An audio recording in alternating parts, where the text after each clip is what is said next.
Welcome back, April 14th, another Sunday edition of the CBB Central podcast. Thanks, as always, for joining us. We've got a loaded episode today, Brad. Very exciting to do this. Preseason, we made about 30, 40 bets that we took down, basically. Numbers like this, something like this. Well, what's the over-under for wins on Ryder? Everything from that to where does West Virginia finish, to what does NC State do, to who leads Creighton scoring. Like a lot of different bets like this that we took preseason. It kind of demonstrated our differences, and we're going to go back through them. And some of these are going to make me look kind of bad. Some of them are going to make you look kind of bad, Brad. But this is what it's all about. It's accountability. Should be a lot of fun. I'm very big on accountability, and I don't think enough people do it. I think a lot of people like to pound their chest when they get something right. We're gonna both pound our chest and look foolish here in different spots, but that's okay because people see the receipts, see our work. It's something where we claim that we called something and there's no receipt or anything, or we conveniently omit the other 5 predictions that we got wrong. So I think this will be good. And in terms of like how we worded the bets and like the specifics of it, I think I know on one right here I definitely shot myself in the foot. Just like the wording on a couple of them. So next year I'm sure that we'll get the wording down to the point where it makes us look a little better. Yeah, absolutely. I came into doing this with having looked at these bets before we started recording, and I was feeling pretty good. And now I'm looking and I'm feeling not so good. So this should be interesting. Why don't we get started with our first bet, which was regarding Quentin Grimes. And Brad, you had been long on the anti-Quentin Grimes bandwagon after watching him. Was it U18 Americas? Yes. Yeah. Okay. And it was just very, very clear to me. The people who had him like so high, it's like I don't think you watched him play.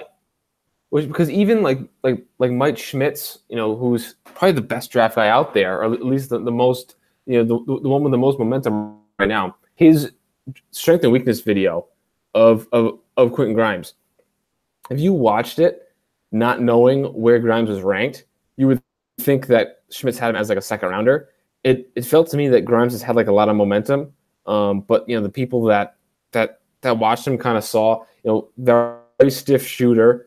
I think a lot of people expected him to play point guard, but he's really like a 2 guard who can create a little bit, can handle the ball. He's a smart player, but not smart enough to warrant being a lottery pick given his shooting and his athleticism. And in that U18, he was a little wild. He was trying to go through people, couldn't hit a shot, but he was the leading scorer of the whole tournament. So he won the MVP. Bill Self was the coach of the team.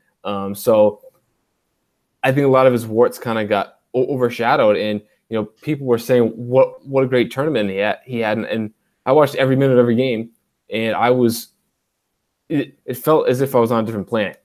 It was almost like when the combine scrimmages last year, when they released like an incorrect box score, where it had like Tony Carr scoring like 22 points in 10 minutes when he left without scoring any points in the first half with an injury, and everyone was talking about he was a stock riser. It was like, people clearly didn't watch the game. He literally played like 2 minutes and left.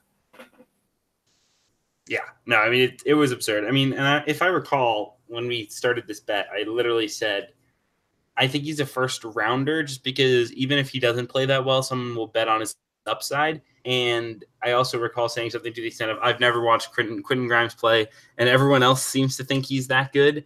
I've watched a few highlights, so I'm going to bet on him at least sneaking into the first round. If you had said lottery, I would have maybe gone along. I couldn't go along with first round overall. Is it safe to call this one, Brad? I feel like it is. I think so. I think a little more interesting, though.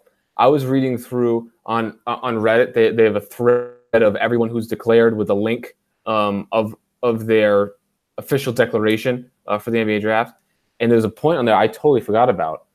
And it's if a player is invited to the combine and goes undrafted, they can return to school. And then that's a very, very specific situation. It's only going to apply to maybe like 10 or so people. I think it could apply to Quentin Grimes, in which case he could be one of like only a handful of people that choose to come back, because I mean he'll be a freshman. He's not a bad basketball player. He was just wildly overrated. Like he could legitimately come back and be Kansas's leading scorer next year, averaging like 13 to 14 points a game. I guess my question with that is like, if he goes to the combine and realizes his stock isn't rising, why wouldn't he just come back then, right? What's the point for Quentin Grimes to go into the draft and hope he gets picked late in the second round? At that point, he's just hoping for a two-way anyway, in which case he might as well just go back to school. But I guess you could wait it out another month. And will Kansas have a scholarship open for him by then? Oh, Kansas has 7 scholarships right now. They do have a lot of scholarships. Yeah, I was going to say that, especially if guys like Doak leave. And I was just texted by my good friend that Matthew Hurt canceled his in-homes with Kansas and Kentucky. So that may indicate some things. It may not. But I mean, he's fit so well at Duke. Yeah, agree. I think that fits perfect. I mean, you can put the 4 next to Carey. Recruits right over Joey Baker, but I mean, Hurt's probably a 2 and done or maybe 1 done. I mean, he's very good. He was also on the team with Quentin Grimes, the U18, and I mean, he is a zone buster. He's amazing in the middle of the zone. He shoots the lights out.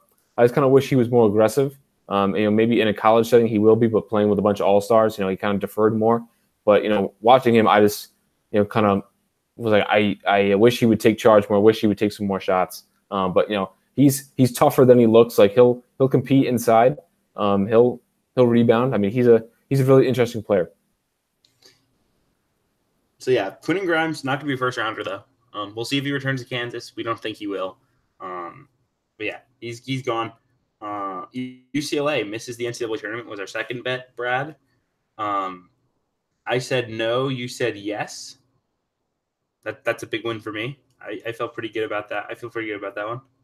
Absolutely. I had UCLA in the 40s. I think I actually have my top 100 in this file, so I can give an exact ranking. I had UCLA 41st, 1 behind Central Florida, 1 ahead of Nebraska. I thought that they would sneak in. I mean, we all knew that top 25 was ridiculous. But unfortunately, I was a little too optimistic.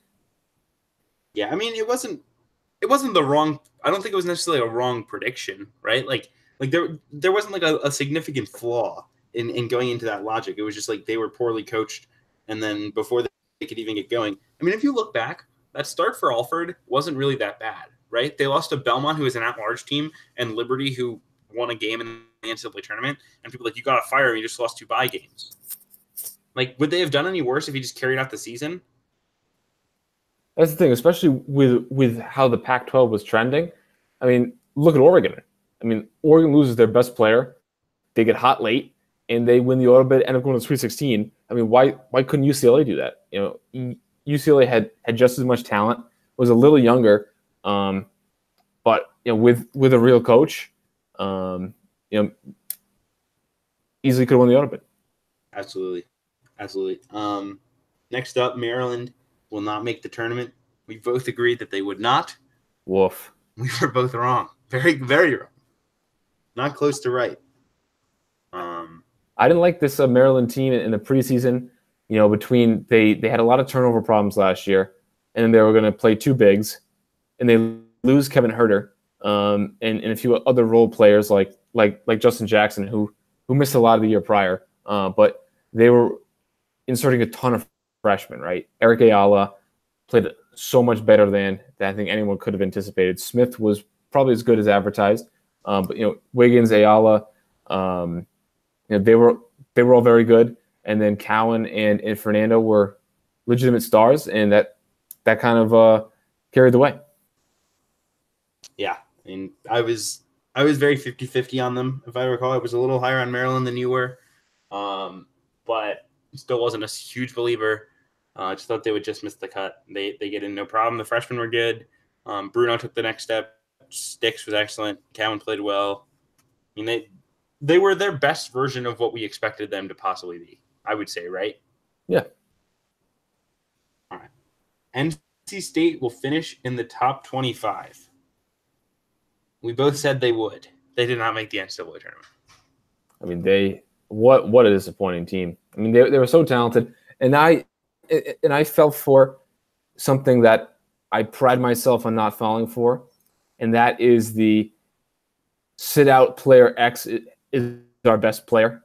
That every coach, when talking about the player who's sitting out, that player's been dominating practice. It looks so good, and that was Devin Daniels in this instance.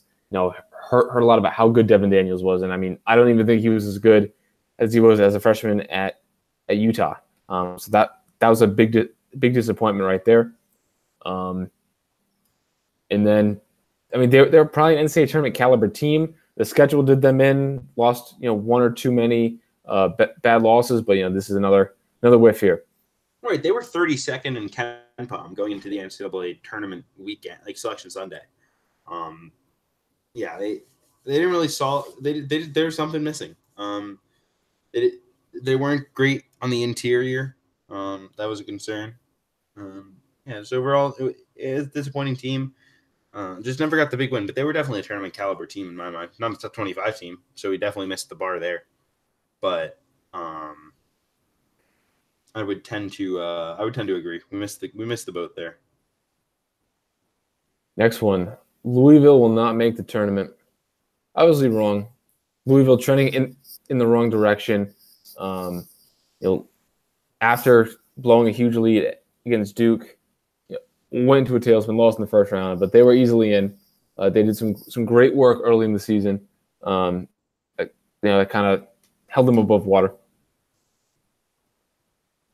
Yeah, not much to say there. They were so much better than expected. Christian Cunningham was absurd. Jordan Wara was better than I think any of us imagined. We both thought he was going to be really good. They got some stuff out of Stephen Enoch, who I think me and you both kind of said the ship was sailed on. Sutton was solid. I think the biggest thing, though, was just Darius Perry didn't have to be their point guard. That was huge.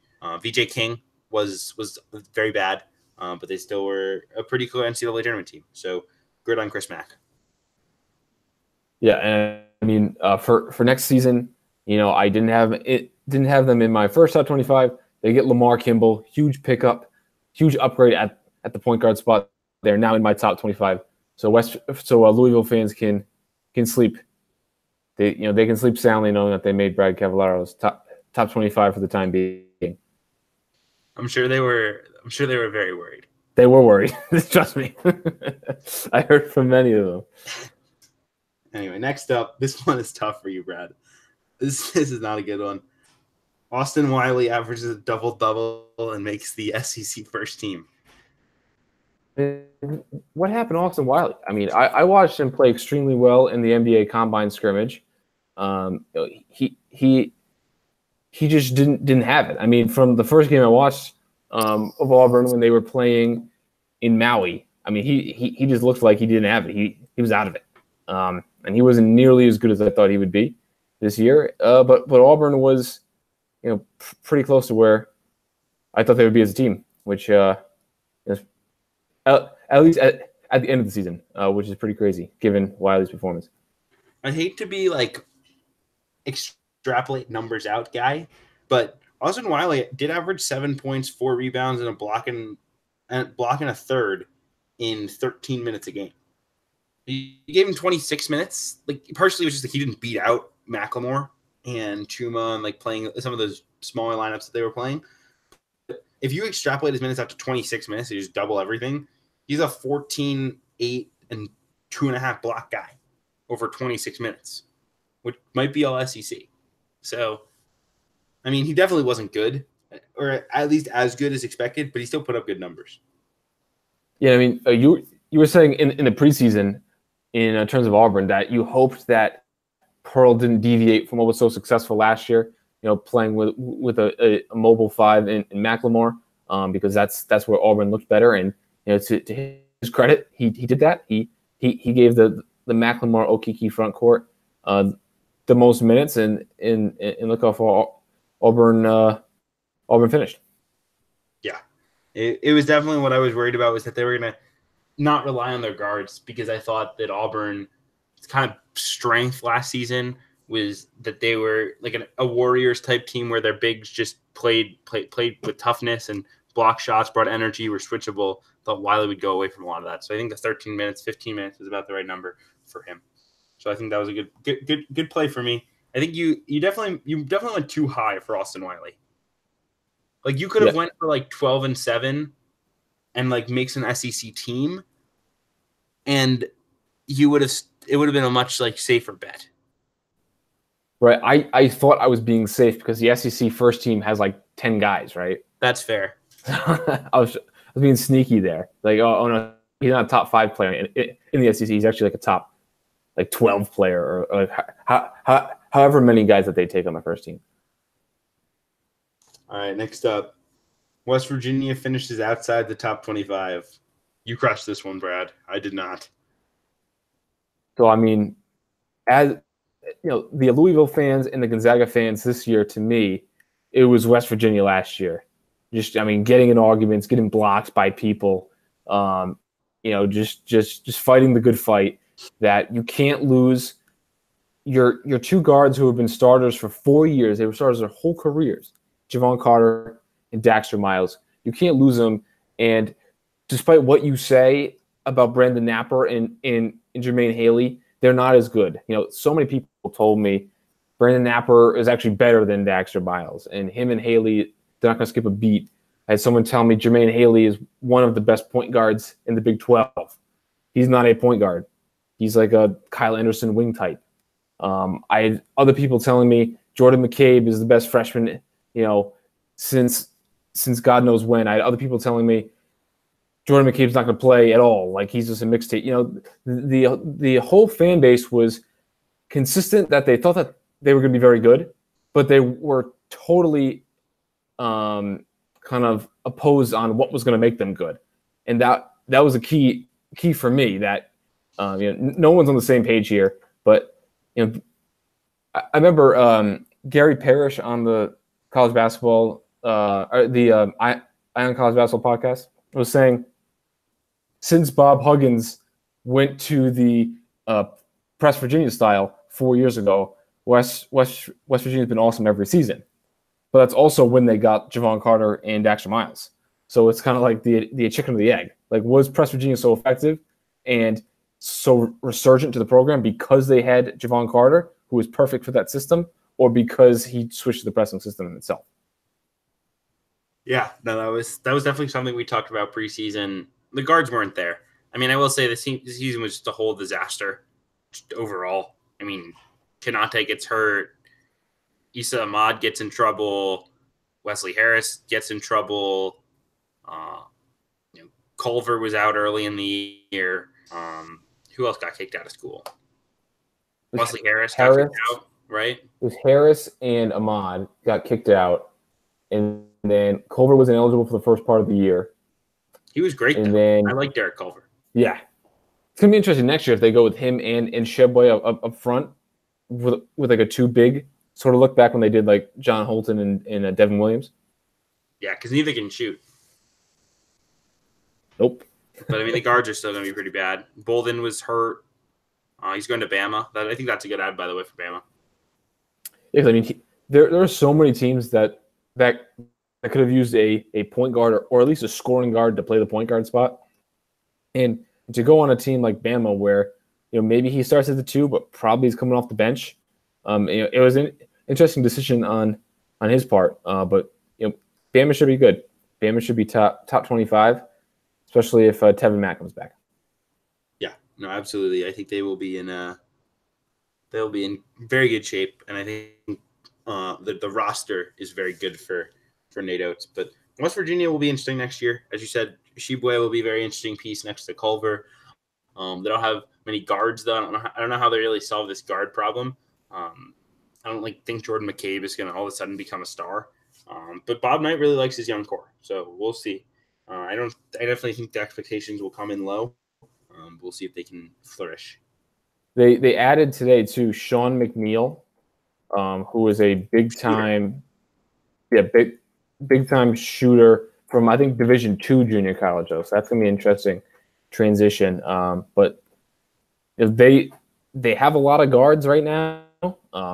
Like you said, not sure how good they'll be, but they're still adding. They have 4 scholarships left to fill. So between grad transfers and out transfers, and they're still in on Clarence Neldany, thus considering Texas Tech and Iowa State. All 3 could really use them. They're looking at Jahad Proctor as well, I believe, the High Point grad transfer. Looking at Proctor's list, I think Purdue would be a perfect fit for Absolutely. Him. I mentioned Purdue as well. To be the bridge between Carson Edwards and then either Brandon Newman or Eric Hunter. And then if Proctor doesn't live up to the expectations, and then you just give the spot to either Hunter or Newman, they can develop a little bit more. But I mean, with a experienced scorer in there, Proctor's not going to be as good as Carson Edwards was. But that team has so many good role players out that were built around that 2-guard scorer. It'll be interesting to see if they could plug him in and kind of regain their stature. Yeah, definitely agree there. Moving on, Rider. This was another tough one. Rider wins at least 27.5 games this season, postseason included. Rider looked to be the number 1 team in the MAC by a long shot. I would have agreed with that statement preseason. Rider instead won 16 games, and Siena, who was picked last in the league, won 17. The MAC as a whole was a shit show, for lack of a better word. Rider was perhaps the biggest shit show. Just quite frankly, they were a mentally soft team. I watched them several times. They cracked under pressure. They had no shooting. Kevin Baggett did not do a very good job of managing that roster, which had a lot of egos. Overall, very disappointing year for Rider. It'll be interesting to see what they look like next year, but one of those mid-majors that had some hype preseason and did not live up to it whatsoever. I mean, based on their roster, there's no reason that they couldn't be Buffalo or Wofford or UNC Greensboro. I mean, they were loaded. They were really good last year, where won the league regular season, made the NIT, brought so much back, added Minnesota transfer Ahmad Gilbert. They were loaded, and I counted out. I thought that this was aggressive, but could be done if they won their the MAC tournament. But I mean, just what a disaster. Yeah, under by 11.5 wins.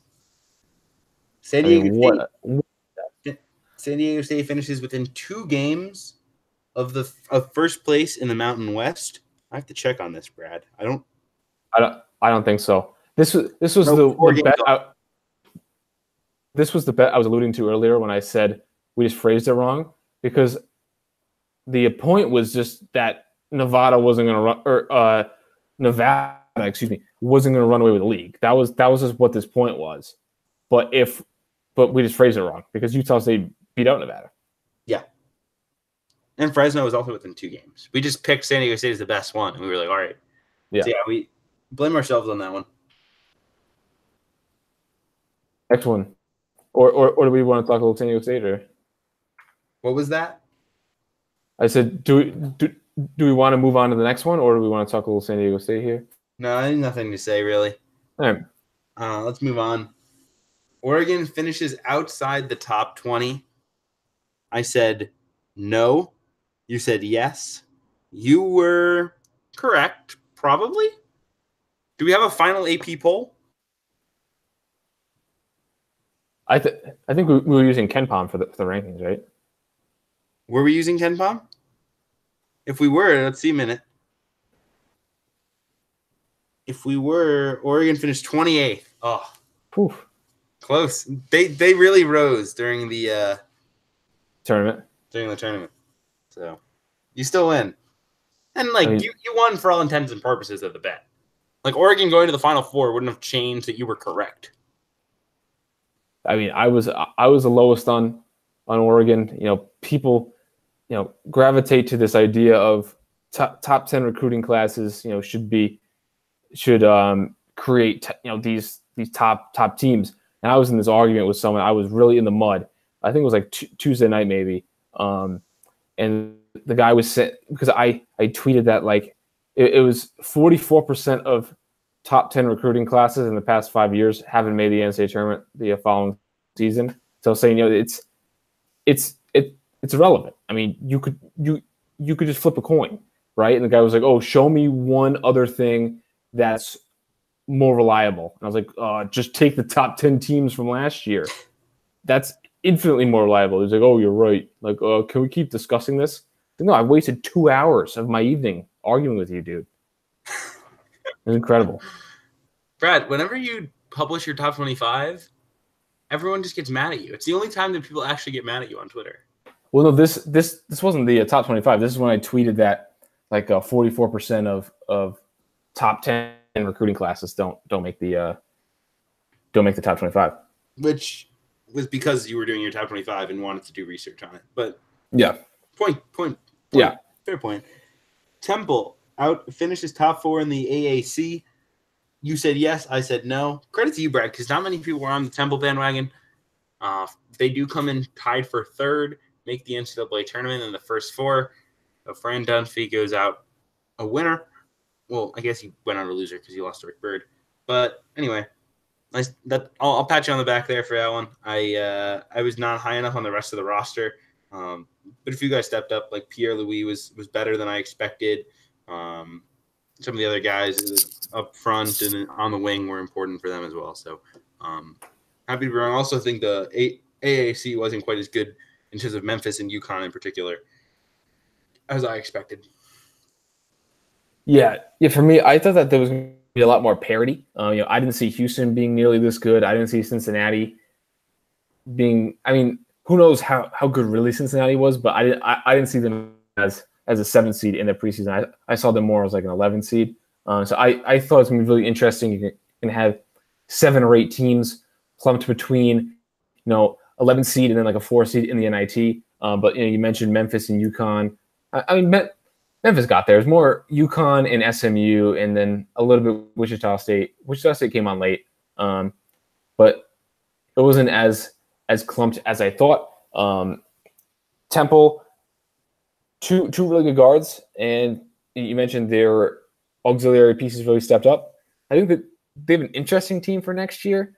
If Quentin Rose comes back, I mean they're back on the bubble, but they get James Scott, the Kennesaw State transfer. They have Pierre Louis back, and then they get his brother who left UNLV. So interesting roster for next year. Yeah, it'll be interesting. I think Quentin Rose probably stays one more year, so they should be fine. Next up, we have Gonzaga finishes outside the top 5. So once again, we're using Ken Pom. And if that's the case, you just confirm here. Nope, number 2. Number 2 in Ken Pom. So we get the dub. Does Kevin? I had bet on Gonzaga finishing inside the top 5. You did not. So a much needed win for me after I was starting to slump. Yeah, I mean the reason why I thought Gonzaga was going to finish outside the top 25 was just so many people were just so insistent that there was like no way that Gonzaga wouldn't. And I thought looking at the other teams at the top, like Virginia, Kentucky, Duke, Kansas. I mean, those all had loaded rosters too. Tennessee, UNC. I mean, I thought that there were too many options of teams who could be really good to definitively say that Gonzaga was going to be top 5. That was my main point there. That's fair. It's definitely not crazy. They were just really, really good. Like Brandon Clark. I mean, we also couldn't have anticipated Brandon Clark being this good.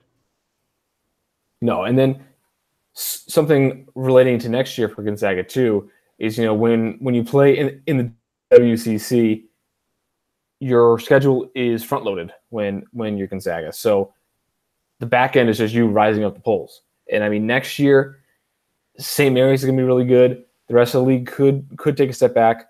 And then in terms of Gonzaga, everyone has them top 10 again this year for the most part. I can't get down with that. I mean, have a lot of Gonzaga fans saying that they've never gotten recruits like this. I mean, you had Zach Collins was a one done. Nigel Williams-Goss was like, could be the best transfer ever. Jonathan Williams was an elite transfer too. So it's not like that different from teams past. And I mean, another team that had some really highly rated recruits for Gonzaga that kind of flopped. I mean, they made the Sweet 16, I believe, but they were an 11 seed, and they had Sabonis and Wiltshire, who were both NBA players. So, and Wiltshire was a top 20 recruit. So it's not like it's never happened for Gonzaga before.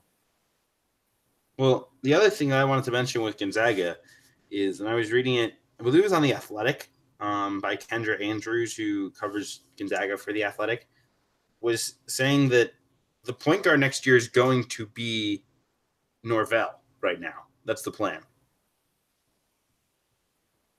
trying to find the exact quoting, but the idea was like they were going to move him onto the ball and have Norvell play point guard. And there's also this kind of interesting saga because Dominic Harris, I believe is who it is, the 2020 kid.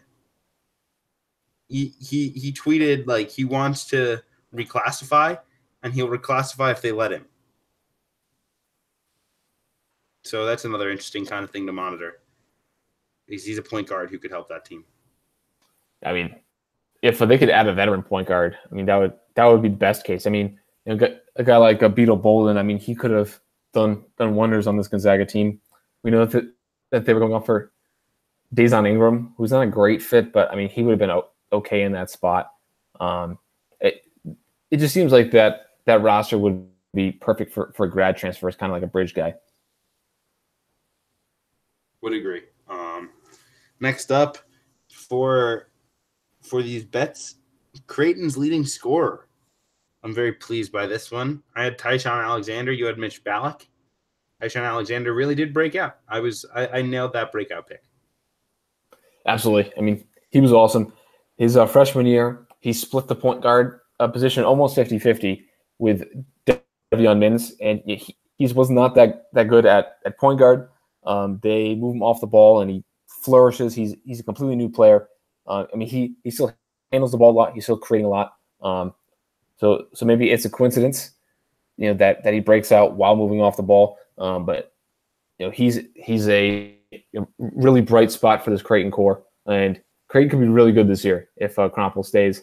They're still active recruiting too. I know Tristan Enuora, who's a power forward, who a lot of people like, kind of a late riser who's already getting high major interest. So we'll see if they can add anyone to this core. Yeah, they should be pretty good. I'm not quite as bullish as you are, but I like Zagorowski a lot. I think they'll be in pretty good shape. Next up, will BYU finish in the top 75 of KenPom? We both said that they would not. We were correct. They finished 86. So honestly, like, given how it felt, I feel like it wasn't as. I feel like it was closer than I thought it would be.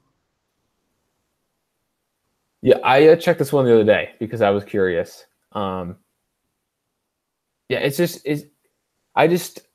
I can't really understand fully why BYU has slipped so much. I mean, they've probably gotten better recruits. It's just this new culture where guys leave early even when they're not going to get drafted to go play professionally.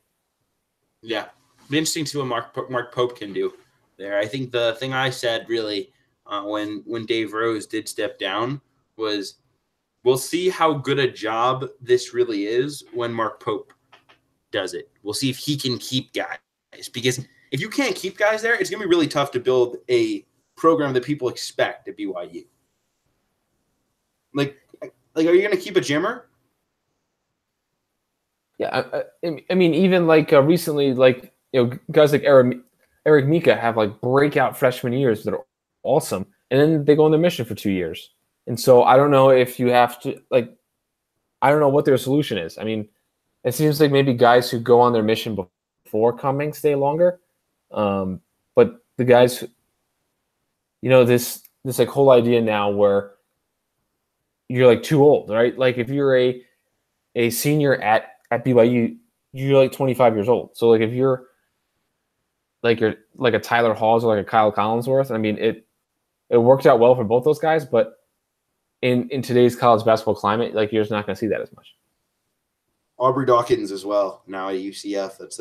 That's another name where it was just like, I'm too old to be in college now. Yeah. All right, next up, BC finishes sub 100 in Ken Palm. You said they would. I said they wouldn't. Now, was sub 100 meaning they were better than top 100 or worse? Oh, worse. Sub, that's fair. Okay. Boston College in Ken Palm was 127th. Ooh. They did not finish over 500. I had hoped they would turn the corner. I was looking at the team. I said, Kai Bowman's back. Popovich is better. I think Winston Towns will be good. Him getting hurt really derailed them because he was pretty good when he was there.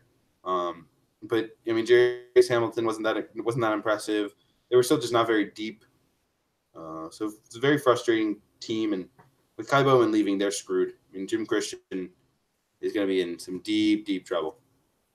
Yeah, he's a dead man walking. There's just so much dead weight on this roster. I mean, he does a good job of like finding guys who are better than their ranking, but he doesn't get enough guys who are like appropriately valued. Like he has a nice find of like a Stephon Mitchell and like a Popovich, but then he takes like all these other guys. Their whole bench is like unusable. Kai Bowman and Jerome Robinson were amazing finds. You lose both of them early. You can't recover from that.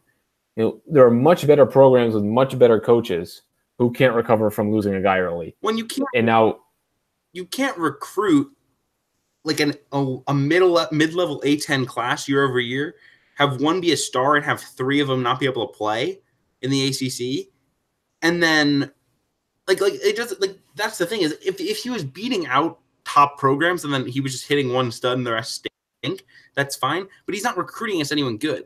Like even Jarius Hamilton didn't have a long list of high major offers. He was one of those weird, like highly touted recruits who didn't have a lot of big offers for whatever reason. Like at some point you actually have to recruit, and this is why like recruiting rankings are still important. Like if you don't recruit any top 150 kids, the chances of being a good team in the ACC are zero. Like I'm sorry, you can't if you're not getting top 150 kids, you can't win the ACC.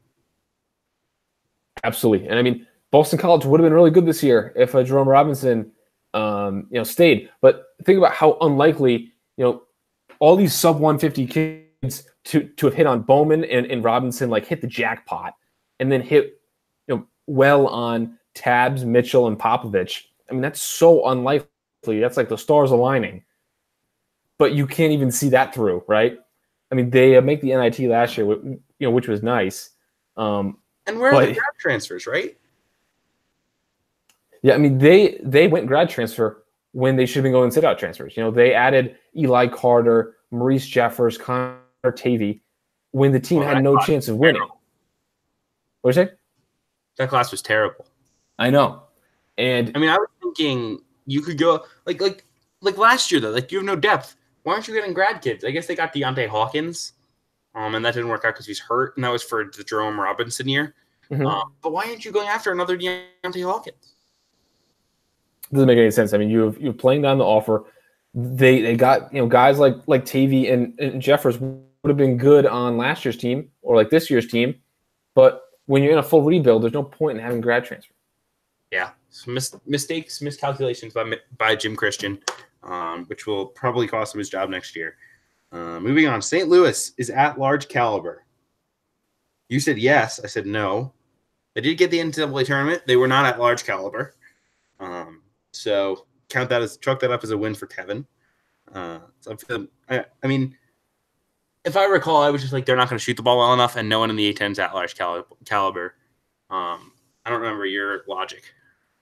Well, I mean, I saw that his team was so talented. And I mean, if Qatari Gordon stays, I mean, maybe they are. I mean, they got the Seton Hall and in the Butler wins, in the non-con. But he leaves, and then they were atrocious offensively. It was like a joke how bad they were offensively. and they added some really good grad transfers. I thought Tremaine Isabel was one of the top 3 or 4 grad transfers on the board, but the roster didn't have a lot of fit. This is kind of a bunch of talented guys thrown into it. And next year's roster could be short on talent. They have French and Goodwin back. The rest of the roster is a little uncertain. So we'll see where this program is headed.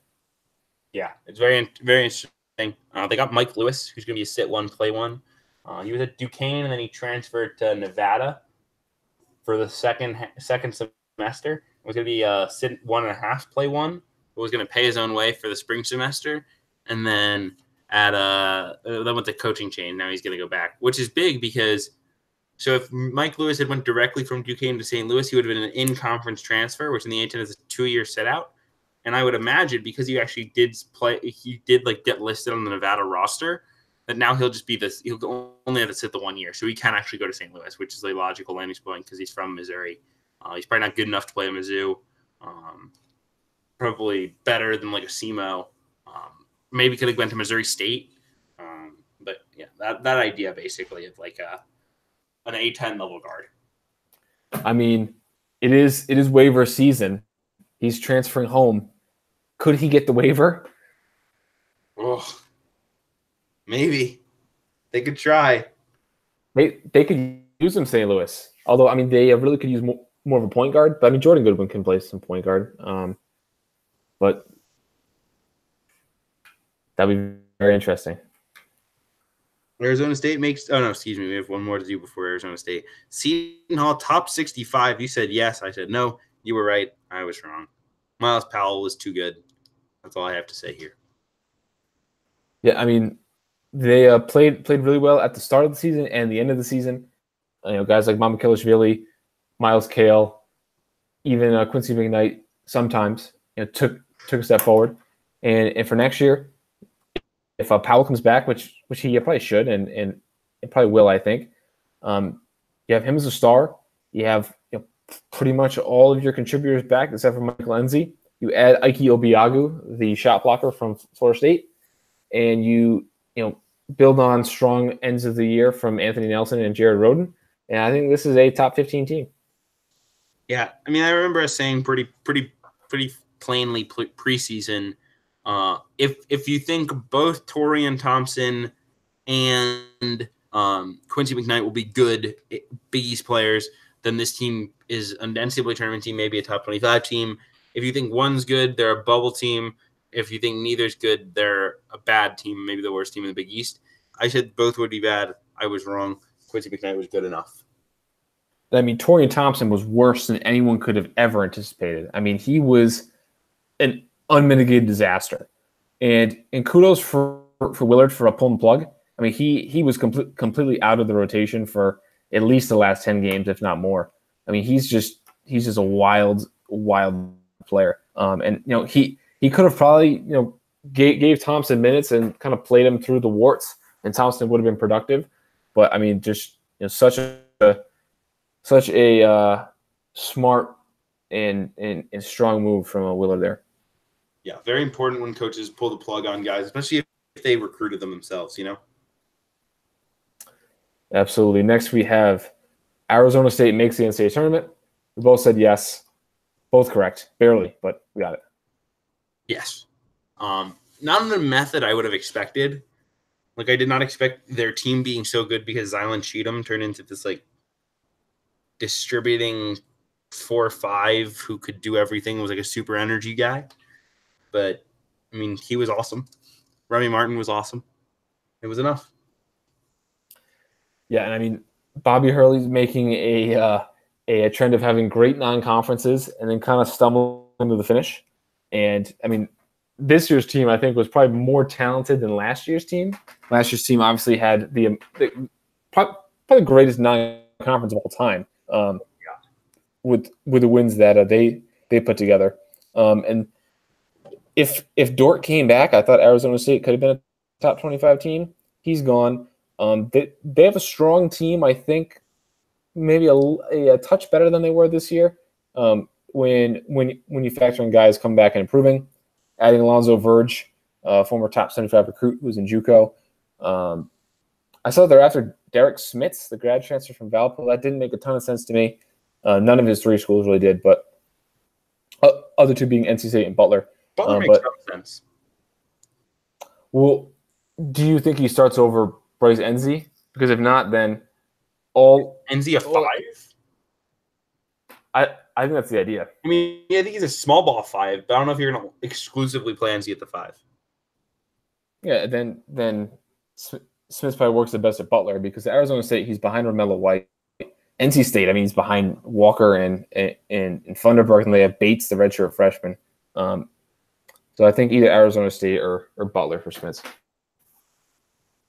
Yeah, I would tend to agree. I think Butler makes sense, but we'll see where that goes.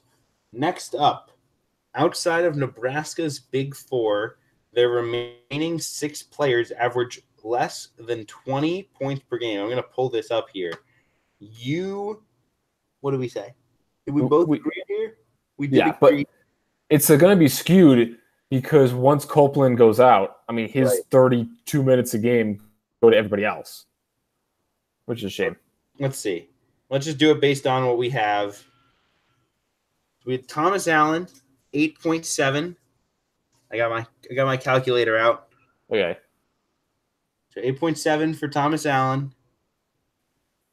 We got 4.3 for Nana Kenton, who wound up not on the team by the end. We got 3.3 for Borkhardt. 2.2 for Amir Harris. We got 2.2 for Johnny Trueblood. And that puts us over 20. Without 2 points for Thor and 1.8 for Hyman. So it's like 25, basically. So we were off, but... If we take out the walk-ons, though, I think that we just get it. Well, is Trueblood a walk-on? He's definitely a walk-on, I think. I think Borkhardt might technically be a walk-on, but, I mean, he played too much to really be considered. Trueblood played 12 minutes a game when he played. Oh, wow. I didn't realize that either. I guess he played so many minutes down the stretch. It would be interesting to see what were the numbers before Copeland left, though. I don't know if there's a way to do that we quickly. Could check, but it would take a lot more time than we have on this podcast. So yeah, too bad. Tough loss to ring up for both of us. We got the idea right, though. Yeah. St. John's top 3 in the Big East. You say yes. I say no. Ring that one up as a victory for me. What a disaster. Just a mess. I mean, they even had it down the stretch because when you looked at their closing schedule, they had 1 versus DePaul, 2 versus Xavier. Xavier hadn't had their resurgence at that time. So it's like, all right, that's 3 wins, 11-7. Third place it is. They lose all 3, fall to 8-10. It's just like, what a disaster. And that team was so talented. The team was equally, if not more talented for next season, depending on how you thought Cam Mack was going to do. And then to have that fall apart, that's just crushing. Yeah. I mean, speaking of disasters, St. John's coaching search is really bad right now. First off, I don't understand this. Coaches all have buyouts, right? Like, why does it take so long for teams to realize that a buyout's a problem? So, like, the report was Tim Kluse has a buyout that's a difficulty for St. John's. It's a $2+ million buyout from Iona, which I don't know why Tim Kluse accepted that buyout. He doesn't have an agent. He didn't get an agent until this week. But I guess he wanted to get more money, and Iona just was like, all right, big buyout. He was fine, whatever. I'm not leaving, except for St. John's who'll pay. And so St. John's now, it'll be interesting if they want to pay that buyout. But if you're St. John's and you hire Ryan Odom or Porter Mosier or John Shire, I guess Shire's a little different because he's kind of a different cloth than a Kluse. But if you hire Ryan Odom over Tim Kluse because you want to pay a buyout, that's the epitome of cheap. Right? And the worst thing you can do as a basketball program is look cheap. Well, I mean, we kind of saw this a little bit with Cincinnati. Didn't end up going into fruition, but they had 2 amazing candidates literally in their backyard with Matt McMahon from Murray State and John Brandon from Northern Kentucky. And then we hear, they're going to promote the assistant. They're looking at Dana Fife from Michigan State. They're looking at Bryce Drew, who just couldn't. Yeah, Bryce was going to get a better job after flopping at Vanderbilt. And then the way that the reports were reading, it looked like they were moving away from Brandon and McMahon. It's like, this is so obvious. What are you doing? I mean, for St. John's, all right, I get it. I get it if you want to kick the tires on Hurley, but then I mean, Kluse is just too obvious. Right, and like every single person in grassroots basketball is telling them, "Hey, hire Tim Kluse," which means, "Hey, we're going to give Tim Kluse players." What's going to happen to St. John's recruiting for whoever gets hired next? I mean, if it's Shire, it's Shire. But if it like, how is Ryan Odom going to recruit New York City players and New York City AAU programs when every single high school and AAU coach wanted Tim Kluse and they cheap out and don't pay the buyout? I mean, that is what people said about Georgia and Tom Crean, and Tom Crean has like an amazing recruiting class. Right, but there wasn't a recruit, like there wasn't a guy right there, right? It wasn't like we as Georgia AAU coaches want to hire this guy because he has great connections to the state. We want Ron Hunter, let's say. That's not what happened. Whereas like with Kluse, like it's very vocal. Like everyone is saying, we want Tim, and we'll see if that would impact St. John's ability to get players. But we'll see what happens. St. John's has some time. But they got to move pretty quick because I don't think anyone's going to want to sit forever on that. And you're getting to the signing period. You gotta make a move. Yeah, especially with the roster the way it is. LJ Figueroa transferring. It's one of the best sit-out transfers on the market. He's really good, and he's a perfect fit at either the three or the four on almost every team in the country. Yeah, absolutely. Next up, we have URI finishes top 4 in conference. Another tough look for you, Brad. URI did not finish top 4, mostly because Fats was terrible. We talked about them last week. He was historically bad shooting the three. He was a great seventh man for them last year on a senior-laden team.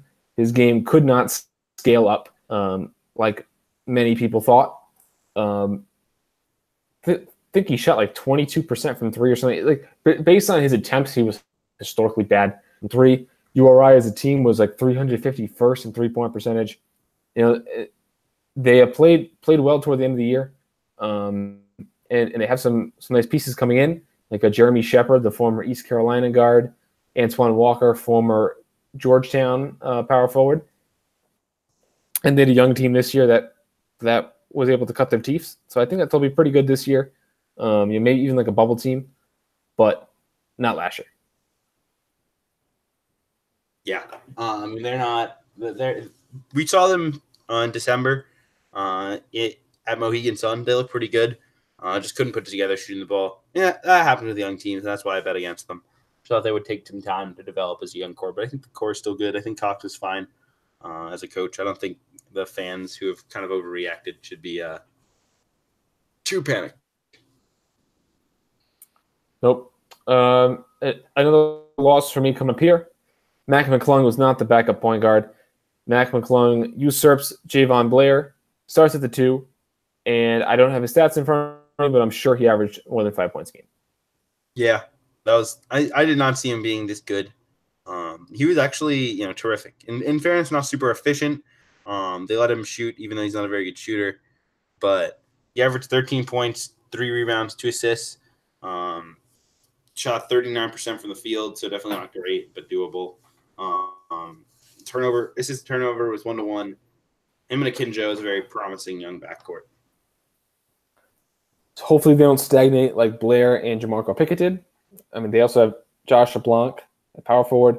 They added Galen Alexander, the former top 150 recruit who was at LSU. So he's an interesting piece. And they were kicking around grad transfers. I saw them mentioned with Alahan Demir, the power forward from Drexel, who I saw on Twitter, according to Ricardo DeAngelis, Minnesota or Kansas State are the leaders, and he would fit great at both places. Yes. They'll also have Yurt 7 next year, which will be pretty interesting. Yep. Surprised he's not testing. Yeah, I was shocked that he chose to transfer instead of just going pro. Yeah. He wants to play for Ewing, I think. Next up, we have Vanderbilt to the NIT? You said no. I said yes. What does that mean? That's why I have this one in yellow, because going back, I have no idea what it meant. Because I had on my preseason board, I had Vanderbilt at 49, which would put them as the number one seed of the NIT. So me saying no, or me saying yes to the NIT means they don't make the tournament. You saying no means you had them getting in. So that's a point for you. Technically, since they didn't make the NIT, I think you get the point and I don't. I think no one gets the point. That's good enough. Yeah, this is. I mean, that question could be thrown out given the fact that Darius Garland got hurt 4 games in. Yeah. Another Jordan Tucker averages less than 5 points a game. He certainly averaged more. I know a lot of Butler fans are down on him. He kind of got relegated to a smaller role toward the end of the season. But it's kind of one of my stances to kind of downplay the mid-year transfer of the guys who are joining the team mid-year. It seems like a lot of the mid-year transfers this year, we didn't get to see that effect because they got a waiver. But a couple of them that were traditional mid-year transfers: Jordan Tucker, Curtis Jones on Oklahoma State, Carlton Bragg on New Mexico. They all played well, so maybe that's a position I have to rethink. Yes, Tucker was very good. I liked him a lot. I think you went 2 down. I think if you had said 7 points, it would have been a little easier. Because 5 points is like, are you in the rotation? Yeah, I thought he was going to come in and be like the 8th man. Play 12 minutes a game. Because I had overrated Henry badly. I thought he was going to be good, and I thought and then with the whole Butler thing from the preseason, where playing their 3 guards was their best lineup, right, with Thompson, Jorgensen, Baldwin. So I thought that was the starters with McDermott and with Fowler. So then I said, all right, Badley's 6, Brunk 7, means Tucker's 8, and I think eight men usually average around 4 points a game. So that's where I came from there. Yes. So yeah, I mean, I don't think it was horrible logic. It just didn't pan out. That team's in rough shape too. I think Butler's in a real bad spot right now. Yeah, I don't think LaVall Jordan is that great a coach.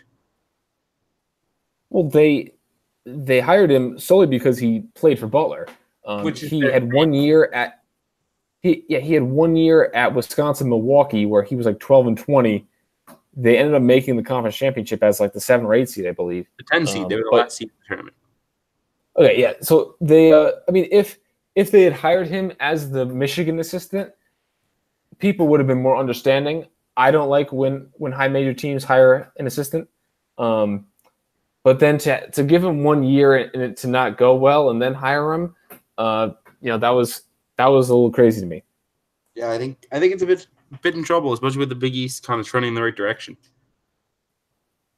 I know that we talked about Derek Smith earlier, and then they're going after Jared Bynum, who's a sit 1 play 3 from St. Joe's. I think I read that they're actually in the lead for him. I think they're also going after Wabisa Beatty, who they almost got the first time around, although he and Aaron Thompson kind of overlap. And then Baldwin's a senior this year, and they don't really have anything too promising coming. They have a Khalif Battle, who's a top 150 recruit. Love Tucker, but Tucker was benched toward the end of the year, or at least his role was reduced to his defense. So I think Butler is clearly the 8th best team next year, which is not a great spot to be. And then losing, their probably their 2 leading scorers or 2 of the top 3 with Baldwin and McDermott. That's tough. Yeah, I think they could be in trouble. Next up, sleeper 1 and done. You said Iowa Dosunmu. I said Brandon Williams at Arizona. I haven't seen an official word on Dosunmu, but I know Williams is testing the waters, but likely going back to school. I think we both were in the right vein, though. Brad, Brandon Williams is pulling his stats now. Was pretty good until he got hurt. I think he averaged like 13 a game. Let's see if we get the.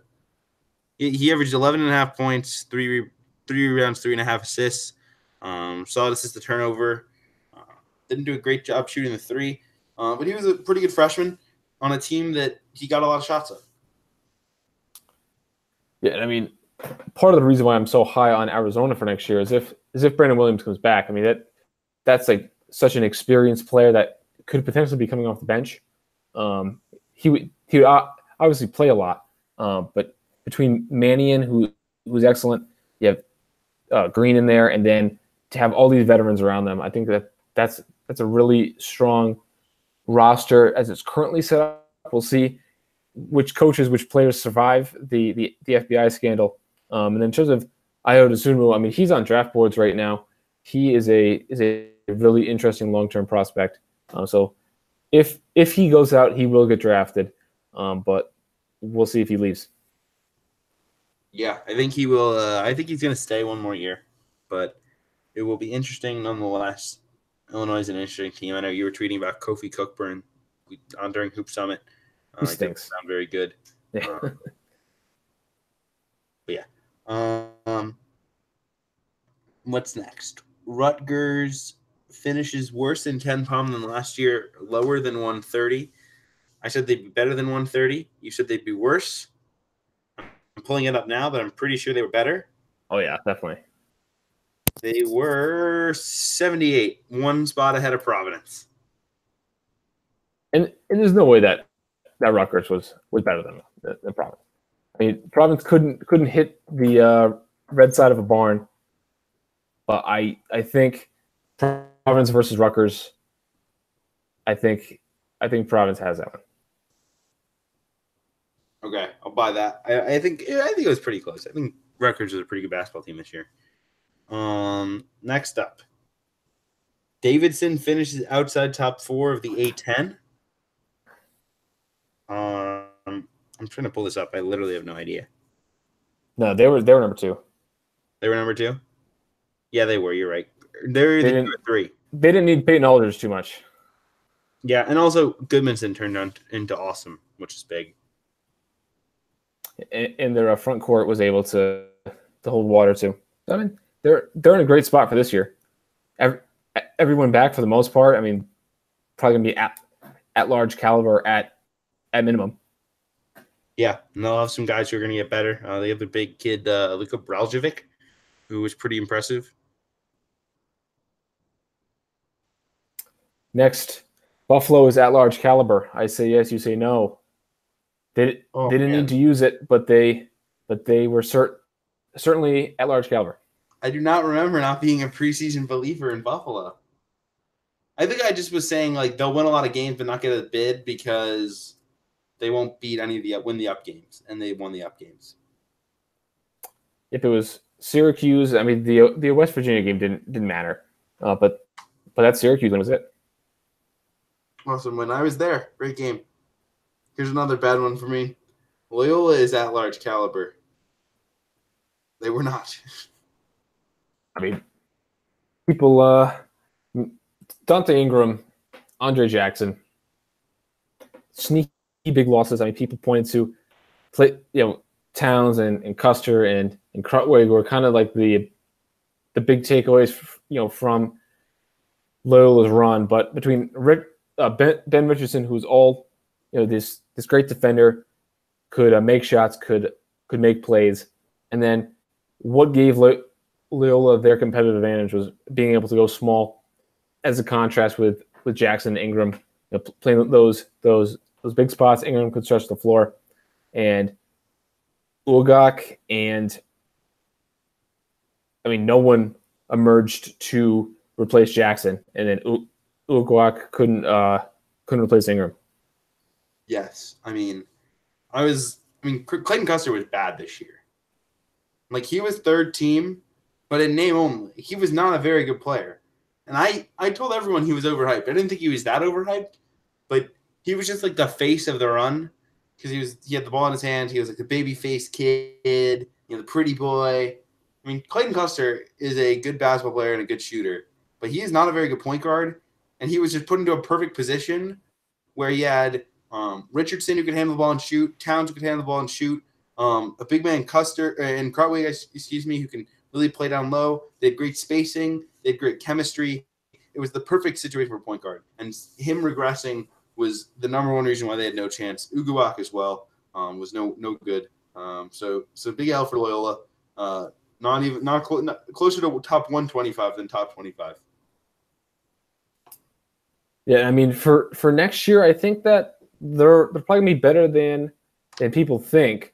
I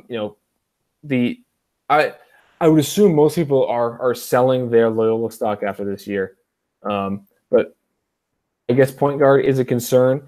But Lucas Williamson's a pretty strong player. He's back. Krutwig's back. Maybe year 2 of Uguak, he can make a jump. They have a Division II transfer, Tate Hall, and they have a couple guys who were in the rotation this year, Cooper Kiefs and Bruno Skokna.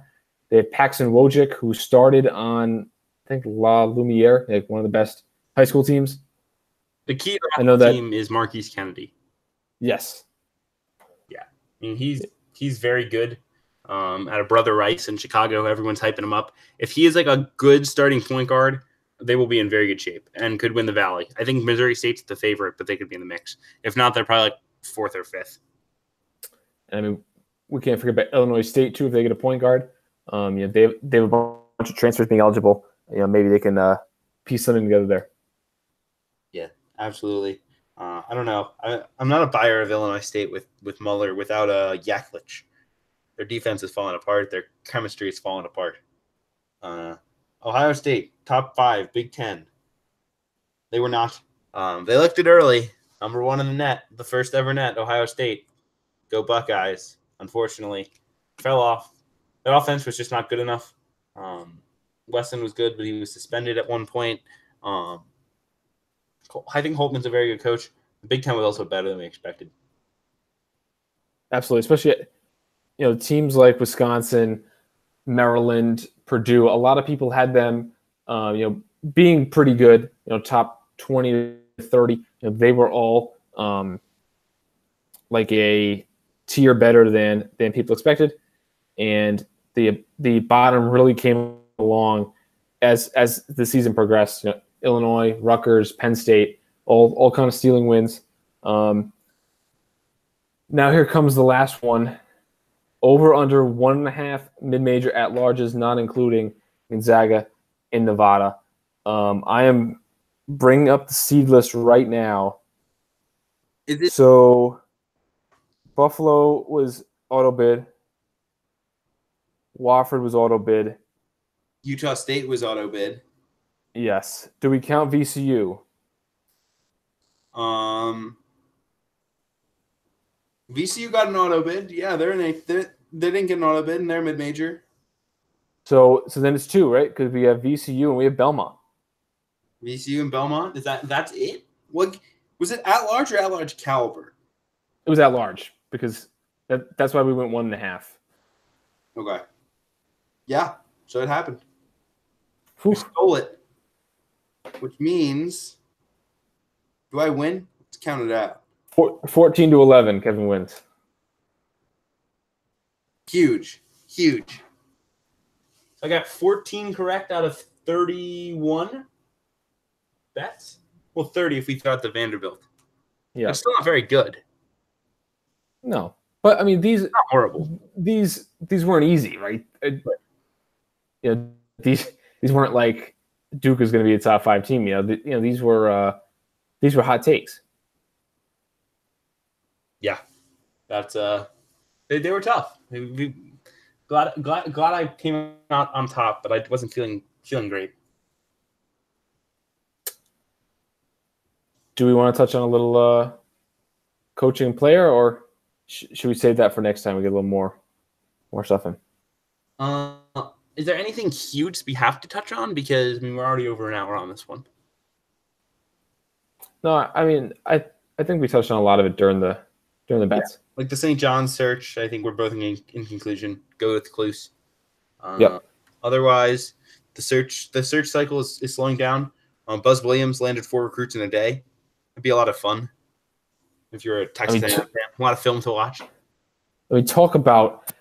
Buzz loves to strip the roster when he leaves. I mean, he did that at Marquette with Ahmed Hill and Satchel Pierce. Then I think they had Shayok definitely left and went to Virginia. I think they had one other guy who may have stayed. Maybe it was Jawan Johnson. I can't remember for certain who stayed at Marquette once Buzz left. Now, I mean, everyone's leaving Virginia Tech. Their current roster. I'll bring it up. They have, I believe, 5 people right now, and that's including Blackshear. With Blackshear. So they have John Kabongo, who is the younger brother of Mick Kabongo, or Mike Kabongo, I guess his name is. Former Texas point guard, 2 and done, highly rated recruit who kind of busted, didn't end up making the NBA, but he was not a rotation player. Right now, he is, as one of the 5 players, he's a starter. Isaiah Wilkins, not the Virginia Isaiah Wilkins, but he was like kind of a stocky 2 guard. He was a rotation player at least. PJ Horn was like the backup center, despite being undersized past 2 years. He's still there. Emmanuel Miller, I don't think has decommitted yet, so he would still be there. He's one of their most intriguing recruits from Buzz's tenure. I guess he should stay because there's so much playing time, but certainly wouldn't fault him if he left. And then obviously Blackshear is probably a college star for next year. He's still there technically, but he could grad transfer, presumably. I would imagine he will. That's kind of my assumption.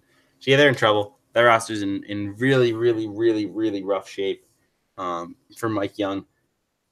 And he's not a great recruiter, so that could be a challenge. I'm just not sure how you fill out a roster that long. I mean, them and Nevada are the 2 rosters that are just so wide open. What were your thoughts on the Alford hire, by the way? I mean, I think it was a good hire. I mean, he did great at New Mexico.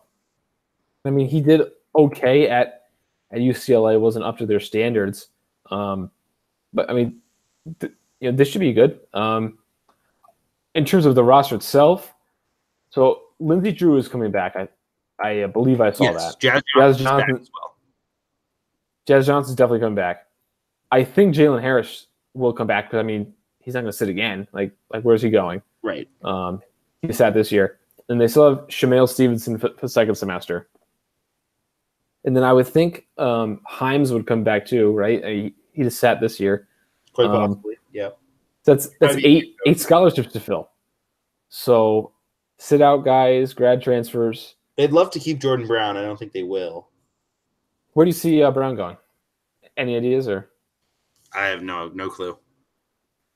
But I mean that'd be the saving grace if no good high majors wanted him.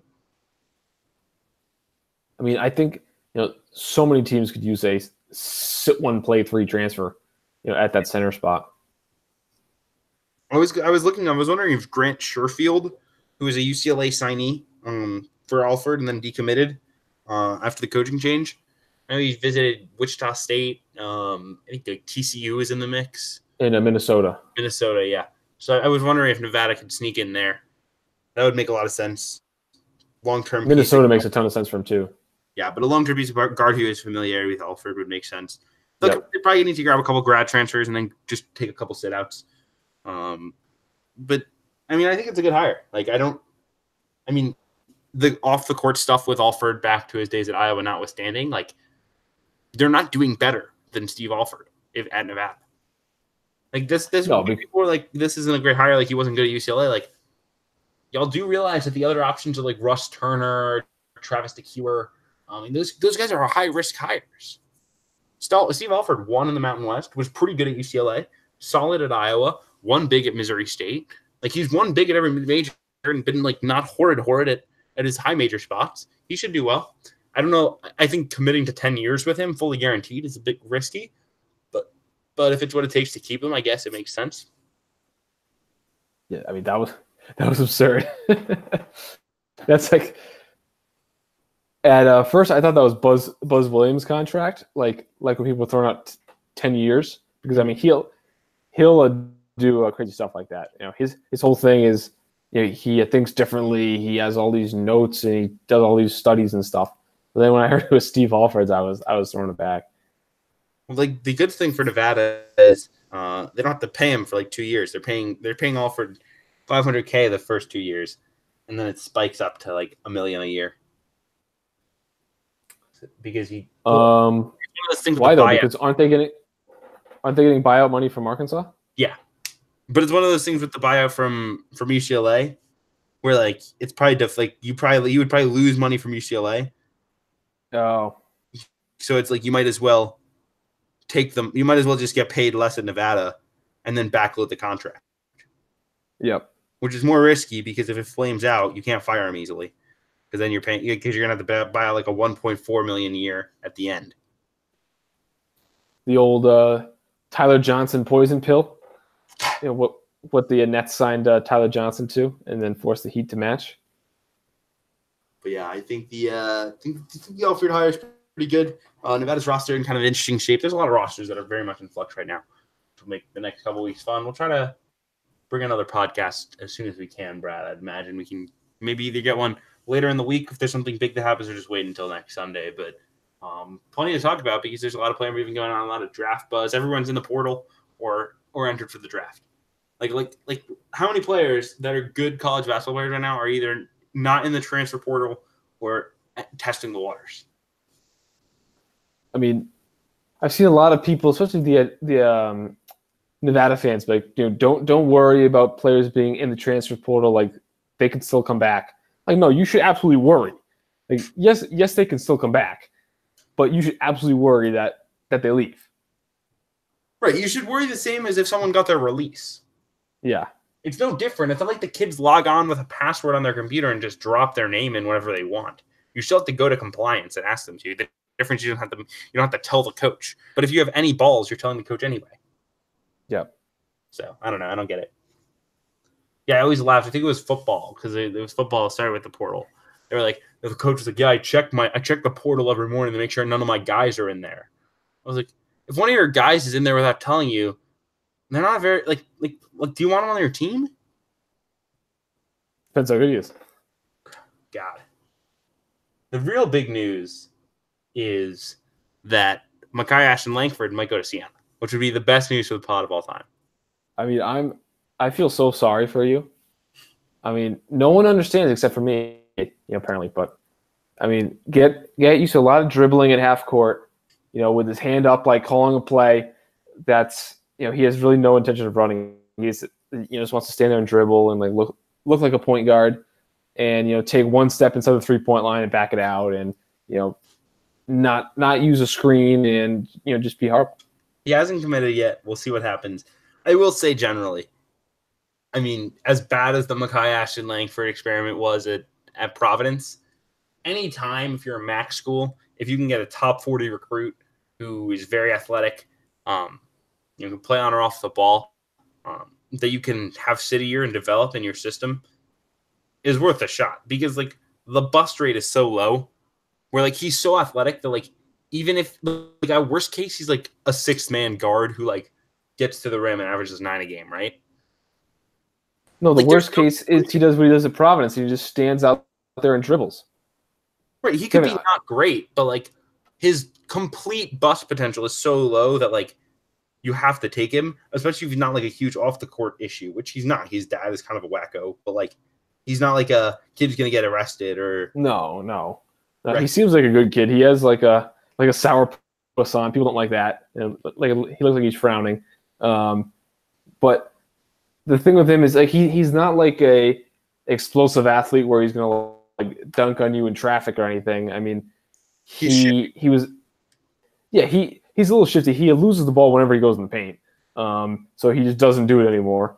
I think in like a more transition oriented system, maybe he could be pretty good. But he's just so like he's a good defender. But offensively, he's a train wreck. He may not be a train wreck in the MAC, is what I'll say. With a year of development, watching from the best point guard in college basketball, Jalen Pickett. That is a hot take that we want to show with. Thanks for listening, everybody. Have a great night.